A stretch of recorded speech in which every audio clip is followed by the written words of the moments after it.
महाराजांचा या ठिकाणी छत्रपती संभाजी महाराजांचा सर्व मान्यवरांच्या उपस्थितीमध्ये महात्मा ज्योतिबा फुल्यांचा राजर्षी छत्रपती शाहू महाराजांचा बोधिसत्व डॉक्टर बाबासाहेब आंबेडकरांचा साहित्यरत्न अण्णाभाऊ साठेंचा सत्यशोधक मुक्ता साळवेंचा क्रांतीवीर उमाजी नायकांचा अहिल्याबाई होळकरांचा यानंतर प्राध्यापक डॉक्टर शरद गायकवाड संमेलनाचे या ठिकाणी मुक्ता साळवे विद्रोहाचा उद्गार हा डॉक्टर शरद गायकवाड साहेबांनी या मुक्ता साळवे साहित्य संमेलन जे आहे 7वं त्याचं हे अध्यक्षीय भाषणात माझी निवड केली त्याबद्दल त्यांना धन्यवाद देतो। साताऱ्याच्या या ऐतिहासिक अशा नगरीमध्ये 7वे फुले शाहू आंबेडकर विचारांचा प्रसार प्रचार करणारं हे अखिल भारतीय सत्यशोधक मुक्ता साळवे साहित्य संमेलन या ठिकाणी आयोजित करण्यात आलेलं आहे। या कार्यक्रमाच्या उद्घाटक आणि आमच्या मार्गदर्शिका महाराष्ट्रातील ज्येष्ठ समाजसेविका माननीय अनुराधा भोसले मॅडम, हा कार्यक्रम ज्यांनी घडवून आणलेला आहे ते ॲडव्होकेट संतोष कमाने, सत्यवान कमाने। या साहित्य संमेलनाला जे उपस्थित आहेत ते ज्यांचा पाठ आम्ही 7वी 8वीला शाळेत जायचं या नावाचा उपरामधला एक पाठ अभ्यासाला होता आणि खरं तर त्या दादांनी शाळेत जायचं हा पाठ लिहिला म्हणून आम्ही शाळेत जायला लागलो आणि अध्यक्षपदापर्यंत आलो। आणि साताऱ्यात ज्या वेळेला आलो त्यावेळेला डॉक्टर आह साळुंके, पार्थ पोळके, लक्ष्मण माने साहेब, नरेंद्र दाभोळकर सर ही सारी दिग्गज मंडळी इथं भेटली। इथं प्रत्येकाचं नाव घ्यावं, महाराष्ट्राच्या कोणाकोपऱ्यातून इथं सर्वजण तुम्ही आलेला आहात। या ठिकाणी आमचे प्रमुख पाहुणे डॉक्टर मधुकर माने आता बोलत होते आणि सांगत होते की लहान मुलांना तुम्ही मार्गदर्शन करा, शिकवा। ते खरं तर साधे दुखी अस्थिरोग तज्ज्ञ आहेत, पण देशाचाच सांधा आता ढिला झालेला आहे। देशाला दुरुस्त करण्याचं काम आपल्याला करायला पाहिजे अशी अवस्था या देशाची झालेली आहे। या ठिकाणी या अखिल भारतीय मुक्ता साळवे साहित्य परिषदेचे आमचे ज्येष्ठ मार्गदर्शक सोपान खुडे साहेब आहेत, सचिन बगाडे सर, रणझुंजार एखादा सत्यशोधकी डाव्या विचारांचा कार्यकर्ता कसा असतो याची मूर्तिमंत उदाहरणं ही आपल्या डोळ्यासमोर आहेत। आपण सर्वजण त्याच विचार प्रवाहातले आहात। आपण हा जो बहुजन समाज आहे तो खंडोबाच्या जागरणाला एकत्र येतो। तो खंडोबाच्या जागरणाला एकत्र येणारा समाज आज बुद्ध फुले शाहू आंबेडकर अण्णाभाऊ लहुजी मुक्ता यांच्या विचारांच्या जागराला इथं एकत्र आलेला आहात। म्हणून या सगळ्यांचं तुमचं स्वागत करतो आणि या ठिकाणी मी माझ्या अध्यक्षीय भाषणाला सुरुवात करतो। खरं तर उपाशी पोटी तत्वज्ञान चालत नाही असं म्हणतात। आपल्या प्रत्येकाला भूक लागलेली आहे, पण एका शायराने एक शेर म्हटलेला आहे, आधी जिंदगी तो बीत गई, आधी जिंदगी तो बीत गई, फुर्सत न मिली काम से, कुछ वक्त ऐसा निकालो यारो, काम कर लो मेरे प्यारे भीम से, प्यार कर लो मेरे प्यारे भीम से। म्हणजे आयुष्य असंच गेलं, काही वेळ तरी समाजासाठी आपण एकत्र येऊया। काळ मोठा कठीण आलेला आहे। स्वराज्याच्या कुलमुक्त्यार असलेल्या महाराणी येसुबाई यांची समाधी साताऱ्यात आहे। छत्रपती शाहू महाराज, छत्रपती शिवाजी महाराजांचे नातू आणि स्वराज्य रक्षक छत्रपती संभाजी महाराज यांचे राजपुत्र शाहू महाराज यांनी या सातारा शहराला आकार दिला, स्थापन केलं। 16व्या शतकात सातारा ही राजधानी झाली। जशी ही स्वराज्याची राजधानी आहे तशीच डॉक्टर बाबासाहेब आंबेडकर यांचं बालपण पाहिलेली ही साताऱ्याची भूमी आहे। बाबासाहेबांचं 1ली ते 4थी शिक्षण या सातारा शहरात झालेलं आहे आणि बाबासाहेबांच्या मातोश्री भीमाबाई, जन्मदाती आई भीमाबाई यांचंही स्मारक हे सातारा नगरीमध्ये आहे। बाबासाहेबांचे मामा या ठिकाणी त्यांची ही समाधी आहे, स्मारक आहे। अशी ही साताऱ्याची भूमी कृष्णा बेन्नाच्या अशा या संगमावर छोटंसं हे पेन्शनरांचं गाव, क्रांतीचा बालेकिल्ला ज्याला म्हणूया, असा हा क्रांतिकारकांचा बालेकिल्ला असलेला सातारा जिल्हा, भीमाई भूमी, शिवकालीन राजधानी असलेली सातारा ही नगरी 27 गड किल्ल्यांना आपल्या कवेत घेऊन हा सातारा उभा आहे। अशा या साताऱ्यामध्ये बाबासाहेब आंबेडकर असतील, महात्मा फुलेंची ही कुलभूमी आहे. सातारा जिल्ह्यातल्या खटाव तालुक्यातलं कटगुण हे महात्मा फुले यांची कुलभूमी आहे. तर सातारा जिल्ह्यातल्या खंडाळा तालुक्यातल्या नायगाव हे सावित्रीबाई फुलेंचं माहेर आहे. म्हणजे महात्मा फुलेंची कुलभूमी आणि सावित्रीबाईंची जन्मभूमी असलेला हा सातारा जिल्हा आहे.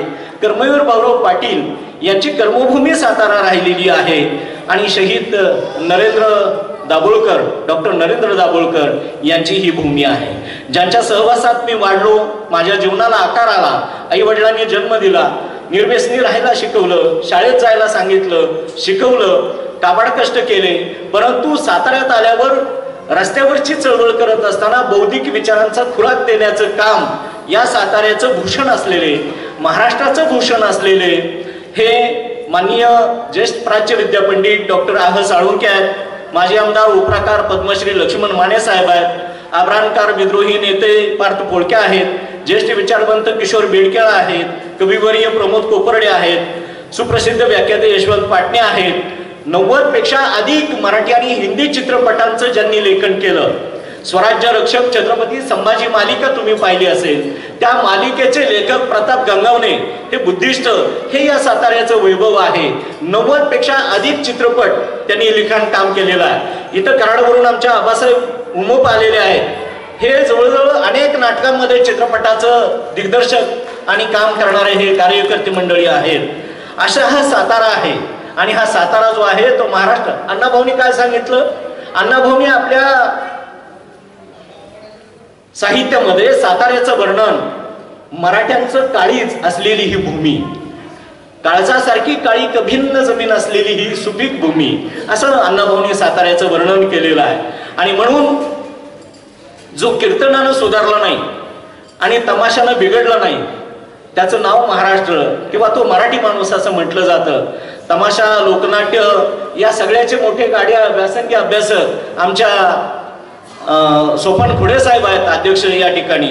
पण खरं तर मराठी माणूस ही गमतीनं म्हटली जाते ही गोष्ट की कीर्तनानं सुधारलं नाही आणि तमाशानं बिघडलं नाही. परंतु तुम्हाला आज मला सांगायला मोठा आनंद होतोय की भारतातलं सांस्कृतिक क्षेत्रासाठी दिलं जाणारं सर्वोच्च राष्ट्रपती पारितोषिक सांस्कृतिक क्षेत्रात जर कुणाला पहिल्यांदा मिळालं असेल, त्या शाहिराचं, त्या कलावंताचं, त्या तमासगिराचं नाव आहे भाऊ बापू मांग नारायणगावकर. हे पहिलं राष्ट्रपती पारितोषिक मिळालं. दुसरं राष्ट्रपती पारितोषिक हे विठाबाई भाऊमांग नारायणगावकर या त्यांच्या लेकीला मिळालं.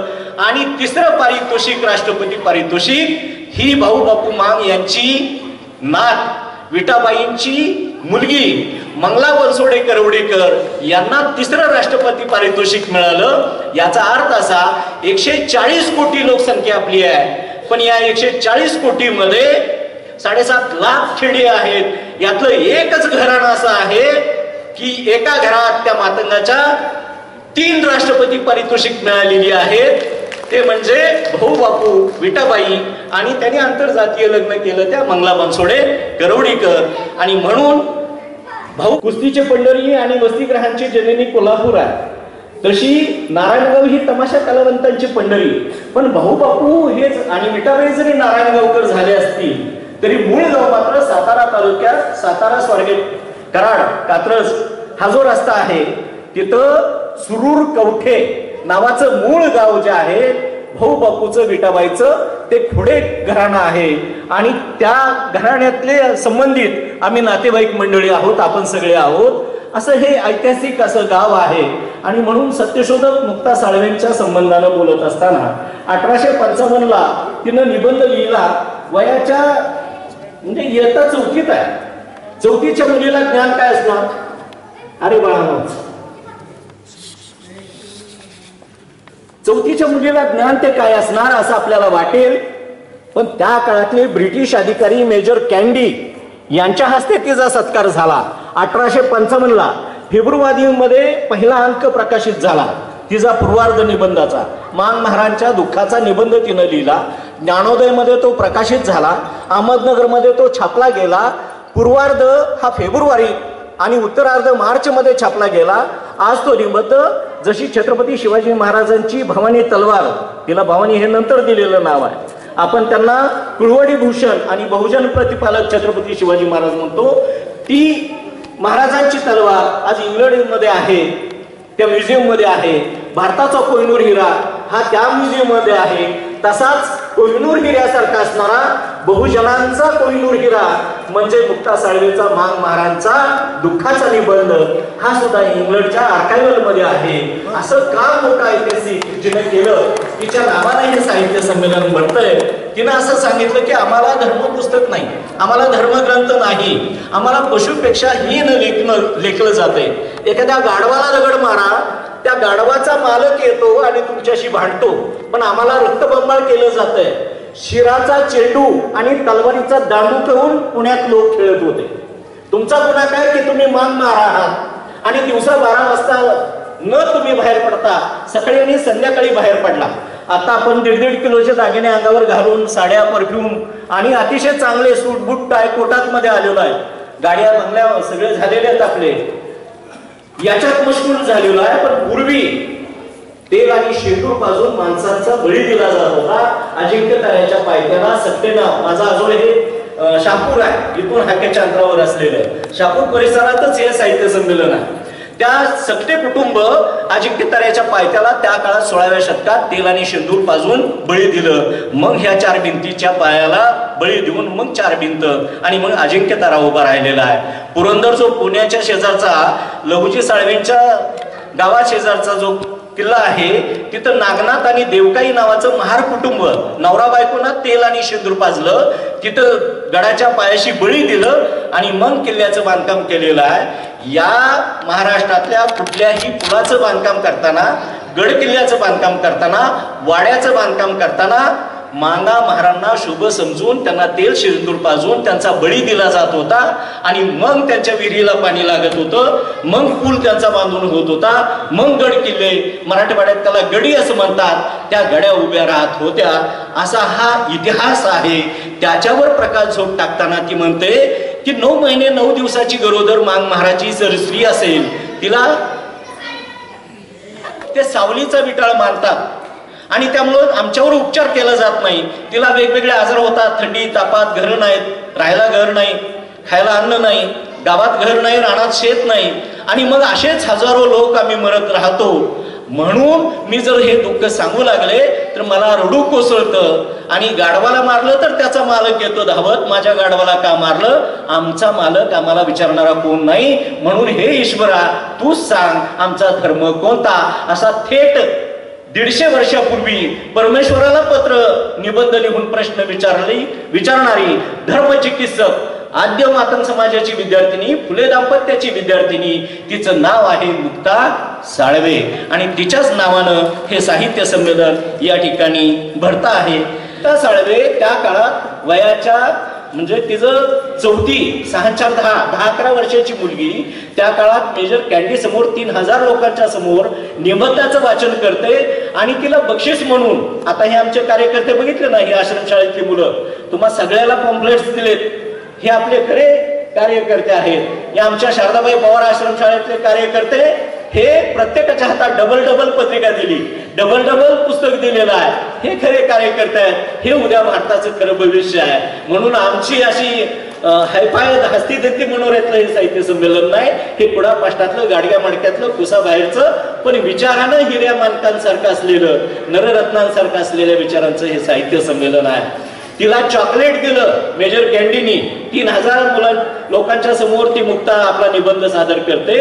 ज्योतिबा फुले बसलेत, सावित्रीबाई बसलेत, मुक्ता निबंध सादर करते. मेजर कॅन्डीनी चॉकलेट दिलं. त्यावेळेला ती मुक्ता साळवे सांगते, ही कथा दंतकथा पुराणातली कीर्तनकारांची नव्हे, वास्तवातली घटना आहे.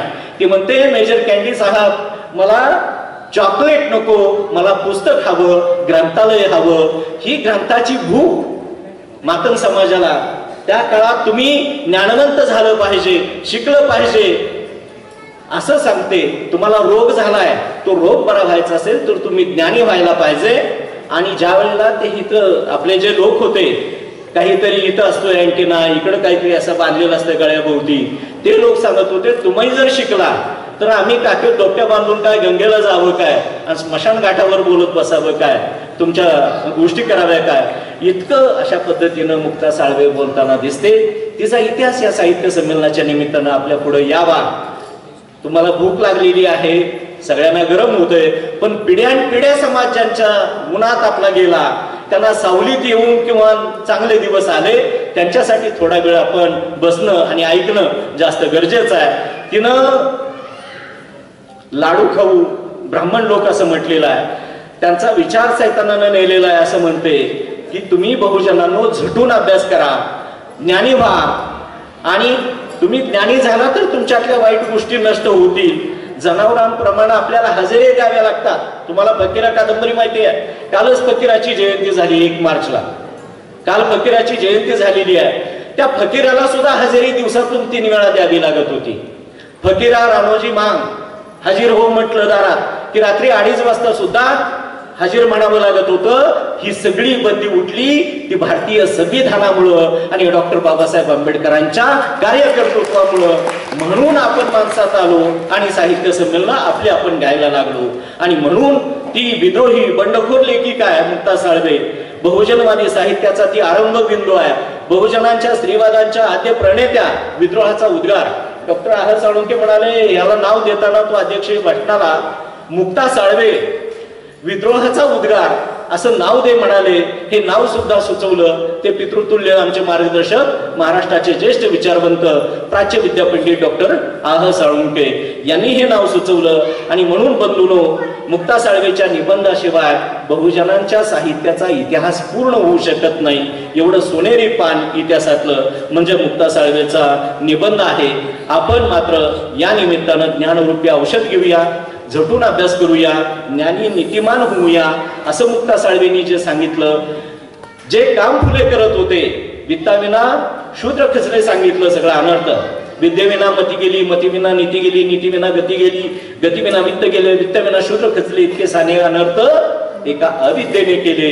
ती अविद्या दूर व्हावी म्हणून ज्या ज्योतिबा फुलेंनी प्रयत्न केले, सावित्रीबाईंनी अंगावर गहाण घेऊन जगाला ज्ञान देण्याचं महान काम केलं. त्या सावित्रीबाई आणि ज्योतिबांचं संरक्षण कुणी केलं असेल तर ते सत्यशोधक लघुजी वस्ताद साळवे यांनी केलेलं आहे. याचाही इतिहास आपण समजून घेऊया. राजर्षी छत्रपती शाहू महाराजांनी कोल्हापुरात ज्ञानप्रसारासाठी महात्मा फुलेंना गुरुस्थानी मानून 22 वसतिगृह स्थापन केली. मांग महाराजांचं वसतिगृह स्थापन केलं, त्याला मिस क्लार्क हॉस्टेल नाव दिलं. चांभार डोरांसाठी स्थापन केलं, त्याला इंदुमती वसतिगृह असं नाव दिलं.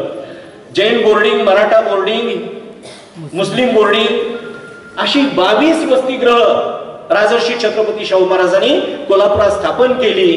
आणि त्यातल्याच एका जैन बोर्डिंग मध्ये एक जैन समाजाचा मुलगा तो प्रवेश घेतो. 5वी 6वी 7वी पर्यंत तो जातो. शाहू महाराजांचा विचार त्याला कळतो. शाहू महाराज हे आपले गुरु आहेत, आदर्श आहेत. पण शाहू महाराज आपल्याला पेक्षा कुणाला मोठं मानतात तर महात्मा फुल्यांना मानतात. मग महात्मा फुल्यांना ते स्वीकारतात. तो मुलगा पुढे येतो, त्या ज्ञानदेव घोलपला घेतात. इथं आमच्या विट्याचे भिंगारदेवे आलेत, दादा उभे राहा. हे आमदार भिंगारदेवेंचे कुटुंबीय आहेत, लक्ष्मण बाबाजी भिंगारदेवे यांच्या कुटुंबातून ही दोघं आज विट्यावरून आलेली आहेत. यांच्या आजोबांना पंजोबांना आणि ज्ञानदेव घोलप या महाराला एका मांगाला कर्मवीर अण्णांनी एकत्र घेतलं आणि रयत शिक्षण संस्था या साताऱ्यात सुरू केली. ती महाराष्ट्रातली नव्हे, भारतातली नव्हे, आशिया खंडातली सगळ्यात मोठी शिक्षण संस्था कुणी स्थापन केली असेल तर राजर्षी छत्रपती शाहू महाराजांच्या जैन बोर्डिंग मध्ये जो मुलगा शिकला ते पद्मभूषण कर्मवीर भाऊराव पाटील यांच्यामुळे हे सगळं कायापालट या महाराष्ट्राचा झाला. आणि म्हणून शिक्षणाची दारं फुले, सावित्रीबाई, मुक्ता, लघुजी, शाहू महाराज आणि मग बाबासाहेब पुढे काम करताना आपल्याला दिसतात. भारतीयत्व हेच खरं राष्ट्रीयत्व. 2 वर्ष 11 महिने 18 दिवस, दिवसाचे 23 तास कष्ट घेऊन हे डॉक्टर बाबासाहेब आंबेडकरांनी या देशाचं संविधान लिहिलेलं आहे. म्हणजे स्थूलपणा आलेला होता, मधुमेह झालेला होता, आजारी होते, पत्नी सोडून गेलेली होती, औषध पाण्याला पैसे नाहीत म्हणून आता ही फिरणाऱ्यांसारखी 4 मुलं स्वतःची पोटची माती आड करावी लागलेली आहे. दवाखान्याला डॉक्टरची फी भरायला पैसे नाहीत म्हणून. आणि अशा त्यागातून त्या रमाईच्या त्यागातून, बाबासाहेबांच्या महत् प्रयासातून या देशाला भारतीय संविधान मिळालेलं आहे. आणि म्हणून बाबासाहेबांनी सुद्धा ज्ञानप्रसारासाठी मिलिंद महाविद्यालय नागसेन औरंगाबाद, ज्याचं आता नामांतर त्यांनी संभाजीनगर केलेलं आहे, सिद्धार्थ महाविद्यालय वडाळा या ठिकाणी बाबासाहेबांनी सुरू केलं. पीपल्स एज्युकेशन सोसायटीची स्थापना केली. शिका, संघटित संघर्ष करा असा संदेश दिलेला आहे. आपल्या सगळ्यांना माहिती आहे की बाबासाहेबांनी हा संदेश दिलेला आहे. बाबासाहेब अहमदनगर, ज्याचा आता नामांतर अहिल्यानगर केलेला आहे, त्या अहिल्यानगरमध्ये आमच्या दौंडचे साहेब आले. साहेब उभे राहा. दौंडवरून आलेली मंडळी, हे आबा वाघमारे, आरजी खंडाळे, हे बाबासाहेबांचे सहकारी, मातंग सहकारी, त्यांचे हे सहकारी म्हणजे वंशज आहेत. हे दौंडवरून आलेले आहेत. ही मंडळी तिथून आज या संमेलनाला आले. त्या आरजी खंडाळेंनी आयोजित केलेल्या मांगवाड्यातल्या लक्ष्मीआईच्या मंदिरासमोर बाबासाहेब मांग महाराजांचं दुःख बघतायत आणि तिथं सांगतायत की बांधवांनो, तुम्ही शिकायला पाहिजे, संघटित व्हायला पाहिजे आणि संघर्ष करायला पाहिजे.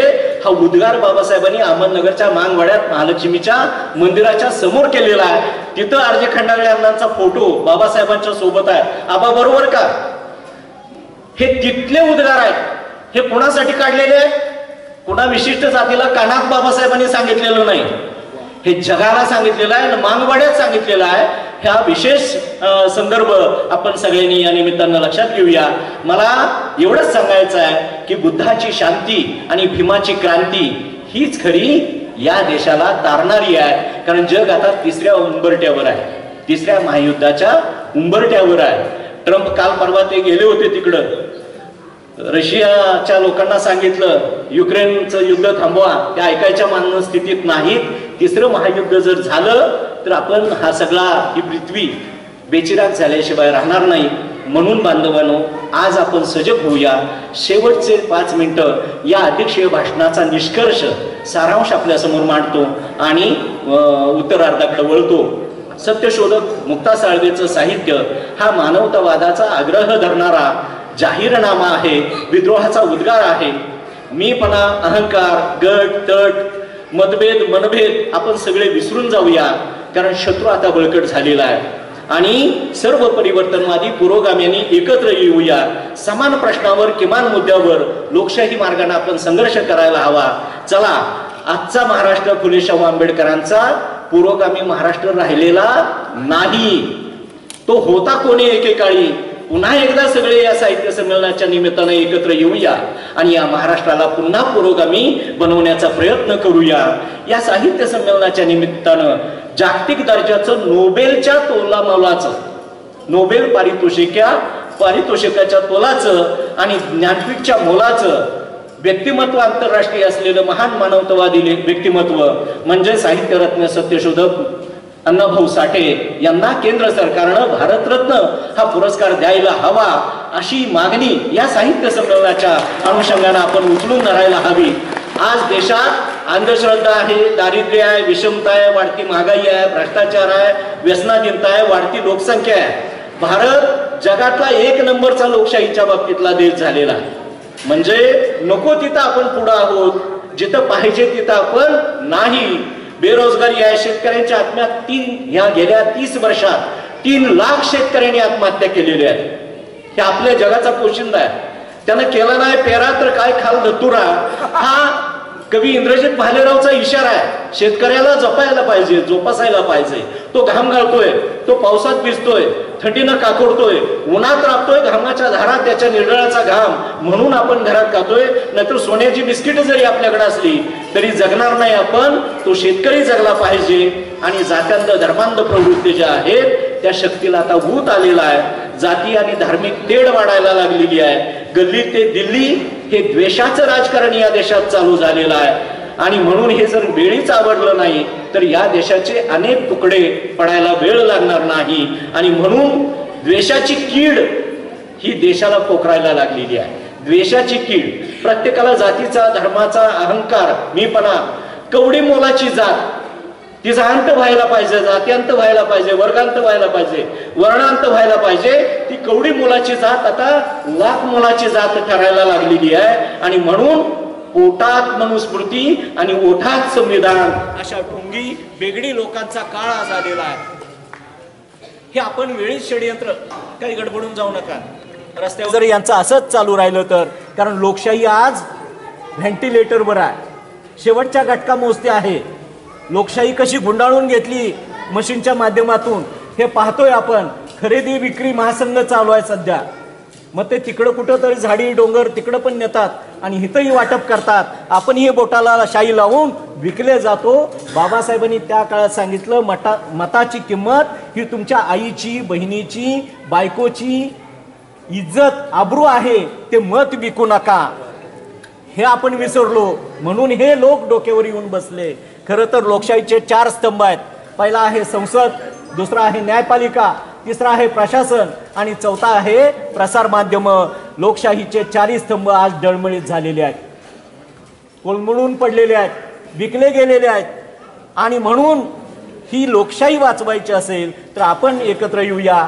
विज्ञानाचा वापर अज्ञानासाठी केला जातोय आणि जिथं बुद्धाची संगिनी भरत होती तिथं आता जे भोगी आहेत ते त्यागी बनून भगवी वस्त्र घालून, म्हणजे वेश संन्यासाचा आणि वृत्ती सैतानाची, रूप संताचं आणि जीभ सापाची, अशा अवस्थेत हा देश सध्या वाटचाल करतोय.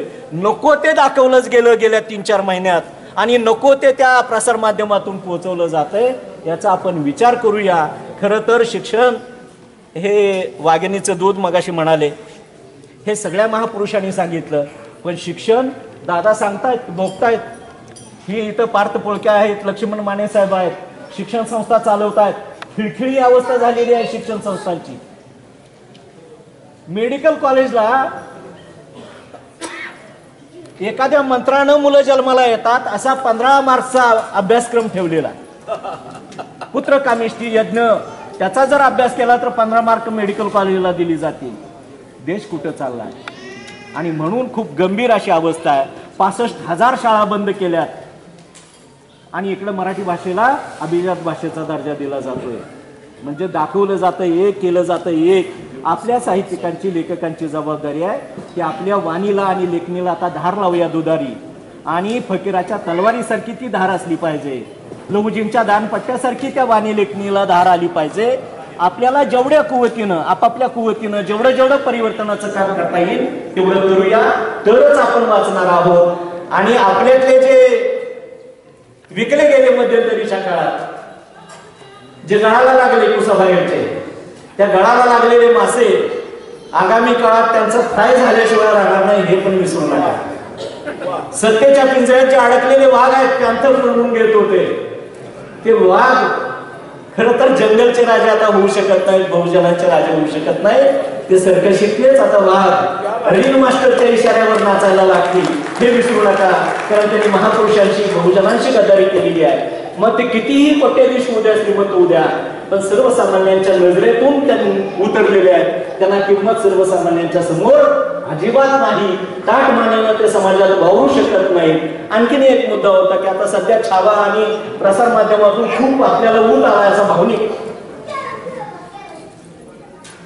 मराठा हा शब्द जो आहे तो शिवकाळामध्ये, इतिहासामध्ये जो महाराष्ट्रात राहतो, जो सह्याद्रीच्याकडे कपालित आहे, जो मराठी भाषा बोलतो तो मराठा असा इतिहासाला 400 वर्ष जो अर्थ अभिप्रेत होता, तो आता प्रदेश वाचक अर्थ निघून गेला आणि जात वाचक असा अर्थ अभिप्रेत आला गेला. खरं तर ते होते, ते आमचे मराठा बांधव पण त्या काळात होते. पण भिल्ल, आदिवासी, कोळी, आगरी, महार, रामोशी, अहो दीड समजा लाखभर तुमचं सैन्य आहे महाराजांचं, तर लाखभर घोड्यांना लागणारा लगाम तो आम्ही बनवलेला आहे. पायाचे नाल आहे घोड्यांच्या, ती आम्ही बनवलेली आहे. दोरखंड काय तो घोरपडीला दिला असेल तुम्ही, ते दोरखंड कोणी बनवलं? घोरपडवर कशी जाते, गेली का नाही? का घोरपडे नावाच्या आमचीच माणसं माझा मारवलं. हे दोर बनवणारे, म्हणजे मी ज्यावेळेला मातृ संघटनेचा अध्यक्ष होतो, राजीव गांधींना भेटायला गेलो होतो 1988-89ला. 20 ऑगस्ट 1989 प्रेमला काकींचं पत्र घेतलं होतं आणि आबासिंग महाराजांचं पत्र घेऊन राजीव गांधींना भेटायला गेलो होतो आणि मातंगांचं एक अधिवेशन घेऊन तिथं या आणि अण्णाभाऊंना असं मोठं काहीतरी पद द्या, भारतरत्न वगैरे असा शब्द त्यावेळेला आम्हाला कळायची काही शक्यता नव्हती. 8वी 9वीत होतो. शिष्टमंडळ आमचं त्यावेळेला गेलो होतं. संध्याकाळी पृथ्वीराज चव्हाण ते त्यावेळेला तिथल्या कंपन्या सांभाळत होते. प्रेमला काकीच्या घरात बसलो होतो आणि राजीव गांधींच्याकडे जायचं होतं. मग तिथं झाली बैठक सुरू. चाहिए क्या चाहिए बोलो. आमचे लोक म्हणायला लागले, साहब हम मांग है. तो मांगो क्या चाहिए. नहीं साहब हम मांग है. मांगो क्या चाहिए. नहीं हम मांग है. प्रेमला विचारताय सर. दुसरा म्हणला, मास्तर हे काय विचारणं झालं का. मी म्हणलं काय दिलं काय ते तरी सांगा, कारण मला इतिहास माहिती आहे. तर ते म्हणले द्यायचं काय. एवढा मोठा सुपा एवढ्या काळजाचा आबाळा एवढ्या मायेचा जो राजा जन्मला राजवाड्यात, राहिला धनगरवाड्यात, जेवला महारवाड्यात, घिसाडी गोसावी पारधी भिल्ल आदिवासी कोळी हे ज्याचे सगळे सोयरे, ज्यानं धनगराची पोरगी राजघराण्यात इंदोरच्या होळकर घराण्यातली पोरगी राजघराण्यात दिली आणि मराठा धनगर त्या काळात 100 वर्षापूर्वी लग्न लावून दिलं. असला भला मोठा राजा, आमचा राजा आमच्या झोपडीच्या दारात येऊन बसत होता. झोपडीतली चटणी भाकरी हातावर घेऊन खात होता. त्याच्यातलं जेवण आम्हाला देत होता. आम्ही मागायचंच विसरून जात होतो. तर हे जे आहे ती ही माणसं आहेत आणि म्हणून आपण साहित्यिकांनी आता वाणी आणि लेखणीला धार लावली पाहिजे. स्वत्व, स्वाभिमान, स्वातंत्र्य, अस्तित्व आणि अस्मिता, मानवी मूल्यांचं संरक्षण संवर्धन करण्यासाठी सर्वसामान्यांचं प्रतिनिधित्व करून साहित्यिकांनी आपली लेखणी आणि वाणी झिजवायला हवी.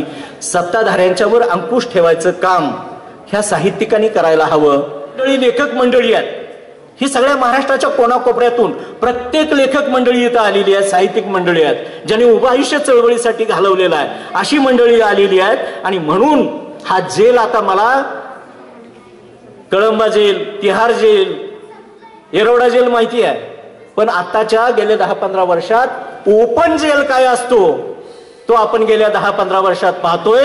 भारत देश आज ओपन जेल झालाय आणि याच्यातला SC, ST, NT, VJNT, OBC, मुस्लिम आता टार्गेट आहे. नंतर दलित असणार आहे अजेंड्यावर आणि नंतर बाकीचे अल्पसंख्याक असणार आहेत. आज ते बुडायला लागलेत.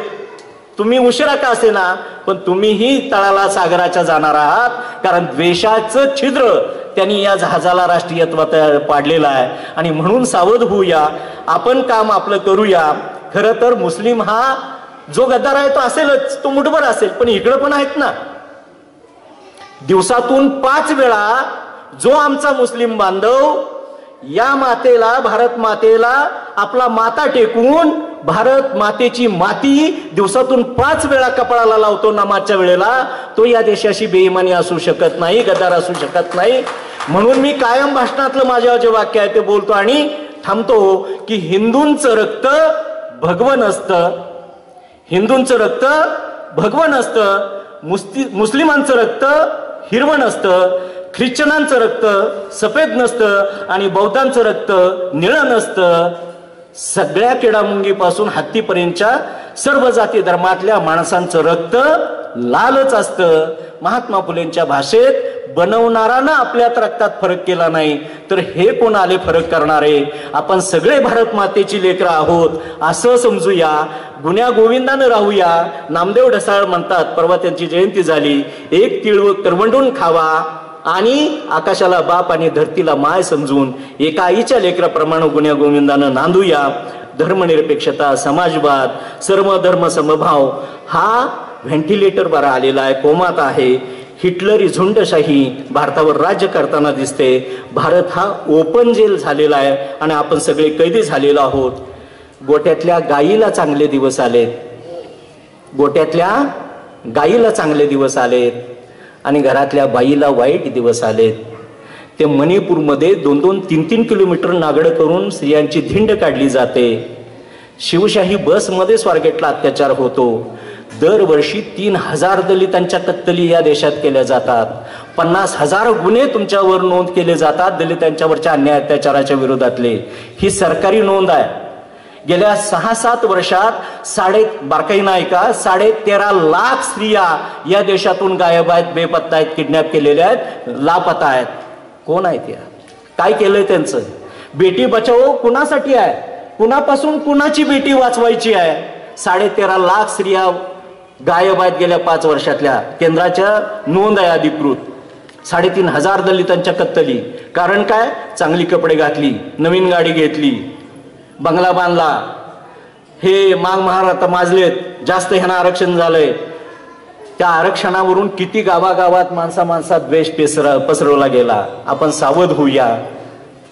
कुणी चळू नका, रणी पळू नका, बिनी मारायची अजून राहिली, माझ्या जीवाची होती या काहिली. अण्णाभाऊंच्या स्वप्नातला सीमा प्रश्न, भारत कर्नाटक 75 वर्ष झाली सीमा प्रश्न. अण्णाभाऊ, माझी मैना गावाकडे राहिली, माझ्या जीवाची होती या काहिली. ओती व बांधा रंग घवाळा कोर चंद्राची, उदात्त गुणाची मोठ्या मनाची, सीता ती माझी रामाची, काठी आंधळ्याची काडी दावण्याची, तशी ती माझी गरिबाची. ती हो रुसली मनात नाही हसली गालात, हात उंचावून उभी राहिली, माझ्या जीवाची होती या काहिली. ती मैना निपाणी बेळगाव कारवार डांग उंबरगाव भालकी बिदरकी आजही परराज्यातच आहे कर्नाटकमध्ये. आणि महाराष्ट्र नावाचा नवरा हा 75 वर्ष बायकोपासून निपाणीपासून दूर आहे. त्या मैनेची काल जी आहे काहिली त्या नवऱ्याच्या मनात होणारी, ती थांबवण्यासाठी अण्णाभाऊंचा सीमा प्रश्न जो आहे, महाराष्ट्र कर्नाटकचा सीमा प्रश्न, तो तरी सोडवलाच गेला पाहिजे. आणि म्हणून आपण सर्वांनी, कोण तो शरद गायकवाड, त्याची जात कुठली, त्याला काय कळतं, हे आपण विसरून जाऊया. समान मुद्द्यावर, किमान मुद्द्यावर आपण सगळे एकत्र येऊया. कारण हे आलो नाही तर आपणच आपल्यासाठी कबर खोदल्यासारखं होईल. आज जे सुपात आहेत ते पुन्हा जात्यात येणार आहेत, तेही दळले जाणार आहेत, भरडले जाणार आहेत. आणि म्हणून या साहित्य संमेलनाची वैचारिक उंची खूप मोठी आहे. काळ मोठा कठीण आलाय, पुढे धोका आहे. आपण सावध होऊया. आणि नरड्यावर तलवार फिरवली तरी पुरोगामी विचारांची नाळ आपण सोडता कामा नये. मी तरी सोडणार नाही. कारण लहानपणी लक्ष्मी आई अंगात येत होती, माझी आई साक्षीला आहे, माझ्या अंगात येत होतं. आली यल कशी मी आली उठत बसत, आली उठत बसत वाडा भक्ताचा पुसत, आली यल कशी मी आली सोन्याच्या डोळ्यानं, आली सोन्याच्या डोळ्यानं झाका लिंबाच्या डाळ्यानं, आली यल कशी मी तिचा सुटला या वारा, तिचा सुटला या वारा, दुनिया कापती थरा थरा. कोल्हापूरच्या अंबाबाईच्या नावानं, महालक्ष्मीच्या नावानं चांग बलं म्हणत होतो, डबडाने टपडाने भीक हलगी वाजवून भीक मागत होतो. अंगात येत होतं. लहानपणी लक्ष्मी अंगात होती. पण हे लक्ष्मण माने भेटले, पार्थ पुळके भेटले, आहासांके भेटले, बाबासाहेबांचं संविधान भेटलं, फुले शाहू आंबेडकर भेटले. आता लक्ष्मी आई अंगात नाही तर मुक्ता साळवे, लहुजी साळवे, बुद्ध फुले शाहू आंबेडकर, अण्णाभाऊंचं फकीराचं रक्त, रक्ताच्या थेंबा थेंबात या महापुरुषांचे विचार आहेत. आणि ते विचार नरडे 5 RSSची धमकीची पत्र आलेली आहेत. माहिती पण असावं. मी शहीद कॉम्रेड गोविंदराव पानसरे यांना त्यातली 2 दाखवली. म्हणलं, अण्णा तुम्हाला भीती वाटत नाही का ही अशी पत्र येत आहेत? ते म्हणले, अरे तुझ्या जातीला तुझं महत्व कधी कळेल त्यावेळेला कळेल. तू मोठा आहेस, तुझं काम किती मोठं आहे हे शत्रूनं ओळखलंय, त्यांनी दखल घेतली म्हणून तुला धमकीची पत्र येत आहेत. आपला मार्ग परिवर्तन माझ्याचा हा तलवारीच्या पाट्यावरून चालण्यासारखा आहे, रसरसत्या दिस्तबावरून चालण्यासारखा आहे. आपण चालत राहूया, घरातून बाहेर पडूया. आलो तर आलो, नाही तर समाजासाठी, या देशासाठी गेलो असं समजूया. पण काम थांबवायचं नाही, तू काम करत राहा असं अण्णांनी मला त्या काळात सांगितलं. अण्णा 3-4 महिन्यानंतर शहीद झाले. आमचाही कधीतरी नंबर लागेल, त्यालाही आम्ही घाबरत नाही. पण बोलायचं मात्र बाबासाहेब आंबेडकरांच्या भारतीय संविधानाच्या कलम 119 अ ब क ड नुसार अभिव्यक्ती स्वातंत्र्य या डॉक्टर शरद गायकवाडला दिलेलं आहे. बोलण्याचं स्वातंत्र्य, लिहिण्याचं स्वातंत्र्य बहाल केलंय. आपण लिहूया, बोलूया आणि आपला मानवतेचा झेंडा हा अटकेपार फडकवत राहूया.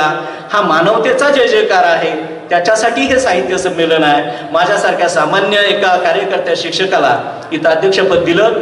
तुम्ही एवढं गरम होत असताना, त्रास होत असताना, उपाशी असताना ऐकून मला घेतलं, सहन केलं, त्याबद्दल मी आपले आभार मानतो. जय संविधान, जय भीम, जय लहुजी, लाल सलाम, जय भारत.